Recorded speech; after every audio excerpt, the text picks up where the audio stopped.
Rajkot district કોર્ટેને મેલ દ્વારા કોર્ટેને ઉડાવી દેવાની ધમકી મળી છે ત્યારે રાજકોટ ક્રાઇમ બ્રાન્ચ તેમજ બોમ્બ સ્કોડ ઘટના સ્થળે અહેવાલ સંજય પોપટ। બૂમ નીચે રાખો, બૂમ નીચે રાખો।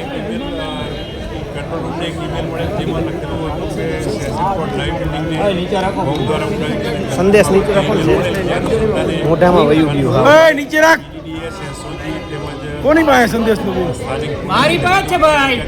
નીચું રાખો, આમ ગરી ગયું મોઢામાં। તમે જોવો ખાલી કેટલું છે ભાઈ। આ બાબતે ઈમેલની ધમકી મળે તે બાબતે સેશન સાહેબની મળી અને સેશન સાહેબની સૂચનાથી કોર્ટની બિલ્ડિંગમાંથી તેમજ પરિસરમાંથી તમામ વ્યક્તિઓને બહાર નીકળવાની સૂચના આપી પરિસરમાંથી તમામ બહાર નીકળી ગયા છે અને અમુક વ્યક્તિ પરિસરની અંદર છે ધીમે ધીમે બહાર જઈ રહ્યા છે અને હાલમાં બીડીડીએસ તેમજ ડોગ સ્કોડ દ્વારા બિલ્ડિંગની ચેકિંગ ચાલુ છે। ત્યારબાદ એને કમ્પાઉન્ડનું બહારનું જે પાર્કિંગ તેમજ ગાર્ડન છે તેનું પણ ચેકિંગ કરવામાં આવશે। સાહેબ કોઈ શંકાસ્પદ વસ્તુ મળી?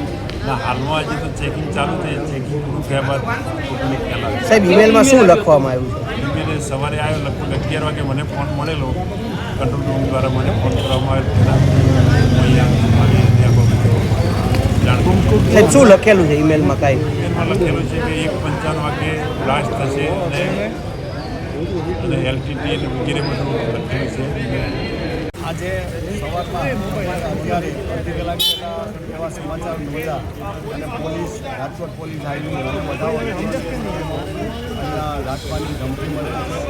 હવે ટિફિન બોમ્બ છે કે જનરલ બોમ્બ છે એ ખ્યાલ નથી, પણ આ ધમકી સુરત, બરોડા અને અમદાવાદમાં પણ મળેલ છે, આજે રાજકોટમાં પણ મળેલ છે અને તેનાથી અમે બધા વકીલોને 1000થી વધુ વકીલો હશે લગભગ અને 3000થી 4000 હસીલો હશે એ બધાને કોર્ટ પરિસરમાંથી બહાર કાઢ્યા છે અને પોલીસને સહકાર આપવા માટે બધાને વિનંતી કરી અને વકીલોને બધા સ્વેચ્છાએ બહાર નીકળી ગયા છે। અત્યારે પોલીસના કહેવા મુજબ ખાલી બહાર નહીં પણ અહીંથી અડધો કિલોમીટર અમારો દરવાજો છે, દરવાજાની બહાર આપ જાઓ એટલે બધા વકીલોને એને સમજાવ્યા કે ભાઈ પોલીસની કાર્યવાહી ન થાય પૂરી ત્યાં સુધી બધા હસીલો અને વકીલોએ પણ આપણે બહાર રહેવું જોઈએ અને પોલીસ સહકાર આપવો જોઈએ। સામાન્ય સંજોગોમાં આખા ઇન્ડિયાની અંદર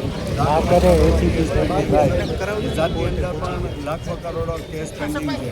આજનો એક દિવસ કોર્ટ કાર્યવાહી નહીં થાય એનાથી કોર્ટનું ભારણ પણ વધશે અને આ માટે આ વારંવાર આવા થવાથી સરકારે પણ જાગૃત રહેવાની જરૂર છે અને આવા ધમકી જે આપે છે એને પણ કાયદેસર અને પકડી કાર્યવાહી કરવી જોઈએ એવી વકીલોની અમારી માંગ છે।